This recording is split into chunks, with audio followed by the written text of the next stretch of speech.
Hello, maple lovers. I'm Corbin. That's and I'm Brian. What's up? And we're here. We're going to be talking about 10 of the coolest maples that are showing up today on today's 10 at 10 at 10 a.m. Eastern Standard Time. Guys, you might look in that right corner of your computer. You might wonder, hey man, it's 9 o'clock. What the heck? What the heck? This is just a little sneak peek so you can get those clickers ready, man. Yeah. To, hop on the website, check out with some of these awesome trees.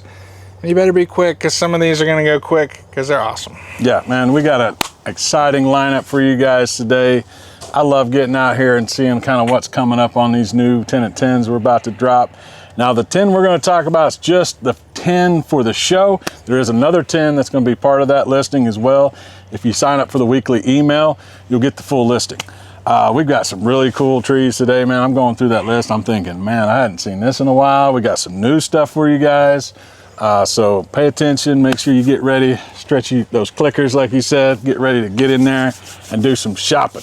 So here we go. Let's start this thing out right. We got a really cool cultivar. What do we got, Corbin? Guys, Acer palmatum Kentaro san, man. Now, this is an awesome tree if you're into that little thing called bonsai, man. Yeah. I know some of you guys, that's how you found us. You went down that bonsai rabbit hole.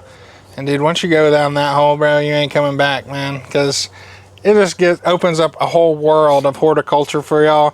And we got an awesome cultivar just for that. Yeah, I love getting into the world of bonsai. I think a lot of people kind of have a misconception of it.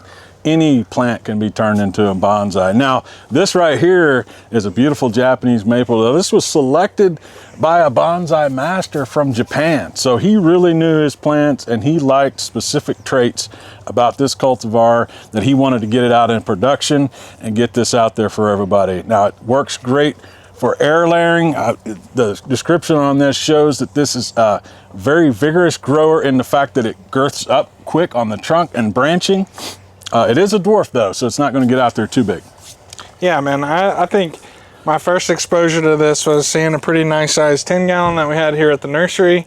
I, found it kind of lurking back somewhere, hidden a little bit. I was like, yo, Matt and Tim, what is Kentaro san? And they're like, oh my gosh, man, we kind of forgot about that one a little bit. That's a graft. Let's graft some of that. And this is those grafts I think we sent out a couple of years ago coming back, which is so cool to me. I saw this used at Scott Hubbell's at Metro Maples out in, Dallas-Fort Worth area. He was using it for bonsai. Now, Scott, man, he's pretty deep down in that. He's legit in the bonsai world. Yes, dude. He was doing some crazy kind of, I don't know what they call them. It wasn't, he was drilling holes into the trees, man. He'd drill the hole, and then he'd get a tree about this size, push the branch through, and let it graft onto that. So I think that's kind of a more traditional technique. Obviously, they weren't using the electric drills back in the day, but there's a lot of things that kind of developed from bonsai, and I thought that was a cool way to graft your tree without ever having to, cut parts of your tree off. You just let it grow into the other tree. Now, I know you guys are probably thinking, some of you are like, man, you're getting deep into the woods of bonsai. I just want to put something out in my yard. This works great for that as well. So, this is a grafted cultivar. So if you're getting into the bonsai world, you want to do some rooted cuttings or some air layerings off of this, definitely a great choice for that, but great for the landscape. You could put this in a pot. You could put this out in your garden somewhere. It's got a nice small leaf to it, really nice texture. And that dwarf habit, man, it works perfect for the garden. Yeah, man, we got to hurry, man. We got 9 more of these. All right, guys, we got another great tree for you today. It's good size 1 gallons on this too. We got Acer palmatum Naniwa beni. Now this one I've been kind of hyping on for the last couple of years. I remember when I came out here to MrMaple, I was kind of digging through the greenhouses trying to get a lot of photography done, kind of catalog some of the cultivars that we had. And I remember stumbling onto this and going to Matt and saying, dude, what is Naniwa beni? This spring color on this thing is absolutely wild. It's got this weird kind of like pink orange, kind of rusty orange with this yellow eye. It's really hard to explain the color of it because it's like, we talk about it a lot, that gradient of color, how it kind of mixes between the leaf. I love the veining kind of this one gets with that yellowish veining to it. One of the best spring interest maples out there. Yeah, man, I'm gonna pair this with, you know, that last week's marmalade, bro, for sure, man. For sure, dude. You know, if you can get Katsura, you know, any of those kind of oranges that are gonna be those beacons of spring. I mean, this is gonna be a close second right behind it after it leaves. That first one leaves out. Yeah. It's gonna have that contrast of those oranges and that kind of really nice red color. Dude, that eye on this tree is really kind of dynamic. I think that kind of sold me on it. You know, there's a lot of other trees that leaf out in a similar range to this color, but then having that eye, I think that is always just something that's so nice, giving you that little bit of extra kind of different color going on. Yeah, this is going to be a medium-sized tree as well, getting to that like 6 to 8 feet in 10 years. So going to be kind of a medium-sized for the landscape. Just absolutely beautiful. I think one that's not out there that much right now too. I mean, there's only a few's been released on this, so we got a nice good set of these now, and I'm glad to see we're pushing more numbers on this, because I think it's going to keep climbing the ranks in those spring interest maples until it probably makes its way to the top, bro. Yeah, I mean, this was definitely one that is going to look great in the garden, especially during that spring. All right, guys. Right here on the table, we got an electric cultivar for you here today. Acer palmatum Hanamatoi, the variegated lace leaf, man. I love this thing. It's got some crazy wild colors, hot pinks, whites, greens, all mixed together on a finely dissected lace leaf. And what's not to love about that? Yeah, I know people are probably getting tired of me talking about this one, because I think it's one of the most dynamic maples in the game. This is going to look great next to a lot of your other variegated varieties. It's going to stand out because that lace leaf quality. I really enjoy this one. I think that at a mature size, it is kind of one of those things where you just like sit there and you got to pick your jaw back up off the ground. Yeah, for sure. Because dude, like this one, it's similar to that Lillian's Jewel in color and kind of in like, maybe not form, but characteristics. Like this one will put on huge kind of sports that are just completely pink or completely white in that garden. And you can also put this in different locations to pick up different colors. If you want this to be that kind of fire engine red with pink, you know, striping or striations kind of layered through it, put this in a little bit more sun. That's going to help pick those red colors up. If you like that, you know, that green, white, and pink, put it in the shade, and you're going to really, really pick those up. I'm more partial to that green, white, and pink. Right. I think that looks just so crazy in the landscape, dude. You know, just that white and green, just and that pink, just kind of speckled through that tree. This one's super cool. Yeah, I agree. I like that about it as well. I think you get a little bit more variety of color and more shadier locations. Now these are low graft Hanamatoi that we've got today. Really nice 1 gallons. I mean, it's looking through that set. I mean, each one of them has a really nice shape and kind of styling to it. I love that weeping cascading style that you can get with Hanamatoi, and stays really small too. This is going to be, I mean, you know, this one's going to get around 6 feet, but it's going to take forever to get that big, especially on a low graft like this. So great, a smaller tree for your landscape. You need a pop of color, some exciting hot pinks and whites and variegation. Definitely pick one of these up. All right, guys, we got another awesome cultivar for you. This is taking it back old school. What do we got, Corbin? Guys, we got Acer palmatum Shiraname. Now, this is a great red cultivar, man. Giving you some nice pinks on a really heavily divided leaf. Super, super beautiful. Kind of reminds me of, you know, a really nice, like, kind of star shape going on out there in the landscape. Yeah, really, really interesting color variants so you can get on this. You can kind of get these weird, like, these kind of light pink, shrimp pink colors in the spring going to more of those reds. And then you get kind of in this transition of the green with a little blushing over top. Good heat tolerant plant too. I grow this in full sun here in North Carolina. It does absolutely amazing. Really picks up the color too if you can get it out into some sun. And then the extraordinary fall colors on this as well. It gives you some nice balance between, you know, your greens, and then as you transition into those yellow, oranges, and reds into the fall. So I like that gradients of color, how you transition from your summer colors into your fall. Really nice. Yeah, dude, the fall color is just kind of like a magma looking color, man. Just like that lava looking thing, you know. The photos for that are just really amazing. I love, yeah, like we were always talking about, that gradient, man, just allows your brain to kind of go crazy on that fall color. really providing not just one color, but a multitude of them. Shiraname, one that I know a lot of people were talking about not too long ago, and then guess what? We got it now, guys. You don't want to miss out on this one. Don't miss out on this one, guys. Guys, a tree that doesn't need an introduction, but I'll let Brian introduce this one anyway. All right, well, I mean, the other day it was established that Amber Ghost is the best ghost of, oh, wait, I don't know. I mean, it's a matter of opinion, but for today's sake, we got Acer Palmatum Amber Ghost, and I'm declaring it the best of the Ghost series right here, officially. I agree with you, Matt. It's the best of the best. Talon Buckholt's introduction, man.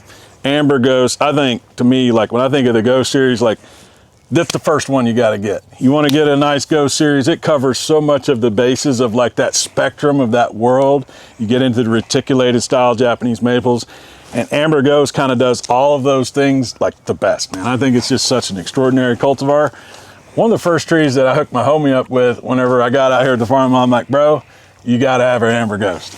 Yeah, man, this is, yeah, I'm a little bit partial to Amber Ghost, I'll be honest. I do like Purple Ghost, you know, but I'll go ahead and throw my stance in there too. You know, I like Amber Ghost more than Purple Ghost. Not saying that, you know, one is bad and one is good, you know, because they're both pretty freaking awesome trees. But Amber Ghost, it tickles my fancy a little bit more. I think, dude, this has to be one of the most dynamic of the reticulated varieties. You can put this anywhere, and every single place you put it, it's gonna look completely different. Like, yeah, you could have 3 Amber Ghosts in different sections of the garden, dude, and you're gonna get different things. Like, you put this out in full sun, I seen it pick up some almost cherry reds going on, almost that similar to its fall color that it gets. Then I put it in like full shade, and it almost sinks back down into that white, almost to that first Ghost looking. Right. And you put it right there in that sweet spot, man, and you're gonna pull those amber colors out, man. And oh my gosh, dude, there's so much dynamicness in that range and color, because you know what, if you put it in that good spot right in the middle, guess what, you're gonna get all those colors on different parts of the tree too. So definitely a cool reticulated style, one of the flagship of the Ghost series. Pick you up an Amber Ghost. All right, y'all, we got another great lineup for you here. We got Acer Palmatum Hogyoku. Now, I love this Japanese maple because it always makes me think of the trifecta. We talk about it a lot here at MrMaple.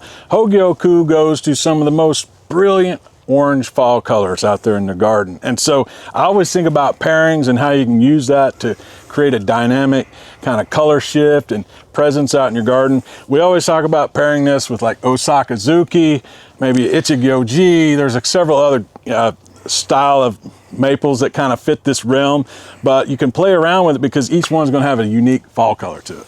Yeah, I love this tree. I really love the leaf, man. I just love how those lobes kind of spread out so far that they're almost touching each other, creating like, you know, almost like a full moon style looking leaf sometimes, does get that vibe, for sure, yeah. And then sometimes they just have like a nice little twist to them at the end.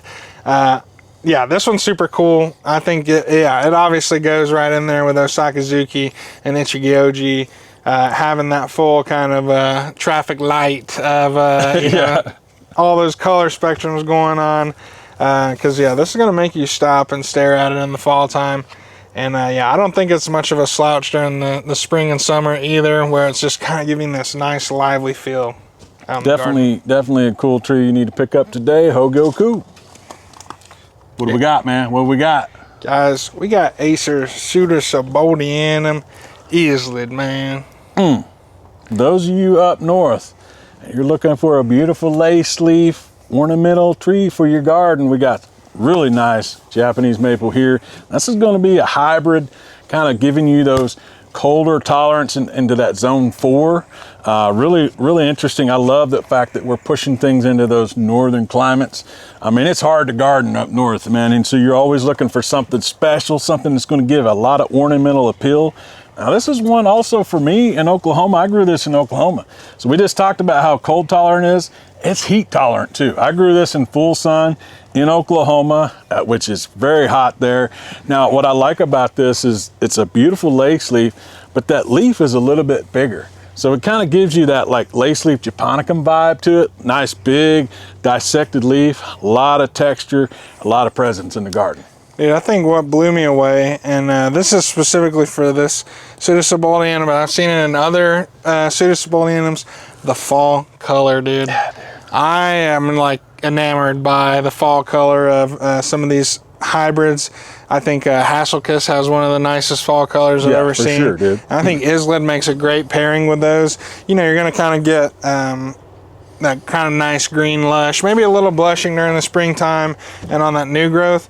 But then whenever fall comes around, you're going to have a nice upright tree that's a super dope fall colors. You're going to have a nice low spreading kind of wide tree out there with that lace leaf look.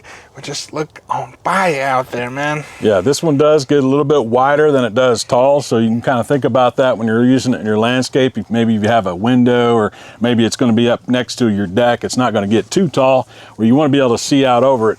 But lots of ways to use this. I think it's great for container gardening too, because man, this leaf is just so luscious, so green, so vibrant, and then that fall color, like you said, lights up. So put it in a nice spot up by the porch where you can really enjoy that. Pick you up an Islid today. Don't miss out. All right, guys, coming up next, we got some nice 2-gallon sizes right here for you. Acer palmatum, Twombly's Red Sentinel. Yeah, I mean, you probably heard about this one. We got some nice sizes right now, man. I mean, look at that. I am, you know, I lie a little bit, bro. I always say I'm about 6 foot tall. He's about 6. Nah, I'm actually 5'9", bro. So, you know, this thing's coming up pretty nice. These are some pretty good sized trees. Good shape on them, too. I love the columnar habit on this one, man. Oh, yeah. Twombly's Red Sentinel just gives you a nice, big columnar pillar of color out in your garden. We talk about it a lot, giving you some nice visual interest, some upward movement in your garden, draw your eye up to the upper levels of your garden, which I think is really fun. I always like to think about this one as far as just like kind of the flagship of spring in your red realm. You know, you get a lot of those like spring interest, but this one really leaves out nice cherry red colors in the spring, and you just have that really dense kind of compact habit to it as it grows, because it is a broom. It does kind of give you those broom shaped leaves too, kind of sporadically throughout the plant. Really interesting texture and great spring color. Yeah, definitely. I think one of the coolest ways I've seen this grown is at Tsukasa Maple Nursery, where, you know, you probably heard me talk about Tsukasa Silhouette, how they kind of cut back that secondary growth on those trees. Well, they do it to Twombly's as well. Sometimes that tree has a little bit of leftover energy in the year, and right at the very end, it pushes that crazy summer growth where you get these long branches. Now, man, that's just a tree trying to look out for itself. Giving a little prune back ain't gonna hurt it at all, because that's a little extra energy, but it helps maintain the shape of your Twomblys and your Tsukasa. Any kind of columnar tree you can do that on to really kind of keep it super nice and columnar. But yeah, Twomblys is one. I think it was kind of that quintessential, as Matt and Tim say, witch's brooms that I kind of learned on. This is kind of my baseline for a columnar witch's broom. I think that it's a lot of people's baselines for the columnar witch's broom, and it's been in the trade since the 70s, bro. So this thing's got 50 years of, you know, really nice proof and hanging in there in this quick growing, quick changing nursery game. Absolutely, yeah, really good sizes on these, so make sure you pick one of these up today. I love whenever we can get something you put out in your garden, you feel like that instant gratification. Get this out there and then watch that thing leaf out this coming spring. You're gonna love it. I love this cultivar. Got some nice sizes for you today. Man, I have a hard time not saying guys. We got Waterfall right here. Some really nice sized 3-gallon Waterfalls, man. Yeah, look at the size of these guys. We have some high graft 3-gallon Waterfalls for you here. The ultimate classic green lace leaf, man. I mean, this is like so popular, in so many different landscapes around. Most people who have a green lace leaf in their garden or landscape, it's going to be a Waterfall or Veritas. Those two are kind of synonymous in the trade now, but I will say, for me, like, I love that green lace leaf. It just provides such a great texture in the garden. I have one of these planted in my garden, and I kind of have it on the side of a little bit of a slope. So it kind of hangs out over top of that. It really creates a nice little weeping, kind of cascading habit. And with it being on a high graft, I like that, man. Get a little elevation, you can kind of see underneath it, and then let that form just kind of cascade down. Guys, you want a little hack for these lace leaves? Put them on a hill, dude. Some of the biggest trees in the world that I've ever seen, dude, are on a hill where that slope really lets that water run off of them very quick. But guess what, dude? You're not gonna have something that just kind of spreads and then hits the ground and kind of stops, dude. It'll follow that grade of the hill that you put it on sometimes, man. And I just love that. It's just like when a tree just kind of takes this like personification and it just kind of spills over through the landscape, dude, just like a waterfall, man. I mean, yeah, it definitely does play into that name, like you said, way you can use this in your garden. And man, the fall color on this too, I mean, it's some of the most electric oranges and yellows that you'll ever see. I mean, that lace leaf, I just think the lace leaf looks super ornamental when it goes into fall color, because you have all those fine little cuts and dissected areas of that leaf. So it just plays into the dynamic presence that fall color can bring. And I love the shape on these things. All of these that we have here today, these high grafts, got nice, great forms to them. And when you put this out in your garden, you're gonna love it. And that spring color is gonna hit really lively green in that springtime. Definitely. All right, guys, we got another awesome Japanese maple for you here in a nice 3-gallon size today. What do we got, Corbin? Guys, we got Acer palmatum, Hino, tori, nishiki, or Firebird, bird on fire. Look at this, man. Look at this color. You get some really nice, fiery fall colors on this. Yellows, oranges, and reds all kind of together on that leaf. Really cool tree. One that I'm not really that familiar with this particular variety. One I hadn't got a chance to grow before, so really interesting that we got something kind of new and fresh out there. You know, as a collector, I've been around a while. I've seen a lot of trees. This is one that definitely got my attention today when we're getting in here starting to talk about it. Really great fall color on this, and it also got some good spring interest as well. Yeah, really nice kind of pink colors that really just kind of pop whenever that spring comes. I think Dick Vandermaat, who introduced this one, that guy loved that spring interest, man. And I think that's so cool. It's like you have all these trees that kind of are in a similar vein, but there's just something a little bit different, and something a little bit different, maybe something a little bit better than some of those others. And I think every collector kind of goes a little crazy on that. Like we all just have those little things that we just want to push to the furthest that we absolutely can. And I think Hino, tori, nishiki is a pretty good step in that direction. This one is very beautiful. The pictures do it justice. I think we got some awesome pictures online. And yeah, this is going to be a great spring interest. Pair this with a yellow, you know, pair this with something that's going to contrast heavy with that pink. Yeah, definitely a really cool, newer introduction.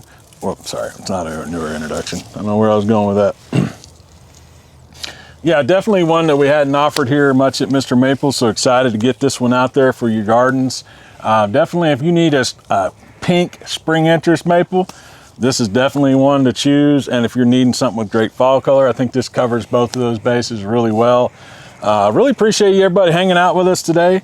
That's the 10 trees that we had for today. Hope you guys enjoyed that lineup. Now don't forget, there's 10 more. We just didn't talk about them. You can go to our website, sign up for the weekly email, and check that out, see what other trees we had on there. Yeah, guys, I mean, 2 days until Christmas.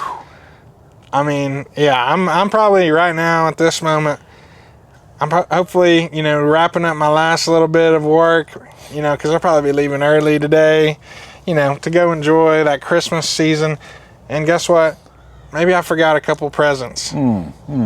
Now, what could I do to kind of get myself out of this really bad situation that I'm in, Well, Brian? you know, there's a couple things you could do. You could, you know, order you a tree here at MrMaple.com, or you could get a MrMaple.com gift card and let them pick their tree. I think that's a cool way to do it too. But I mean, I'm telling you guys, we got a ton of stuff in stock here at Mr. Maple. So if you're thinking about those last minute holiday gifts, make sure you get something today, and that gift card, they could get that immediately and start to use that on the. Hey man, I'll be the scapegoat, bro. You can say, babe, husband, I ordered that tree. I think Corbin might have messed that up.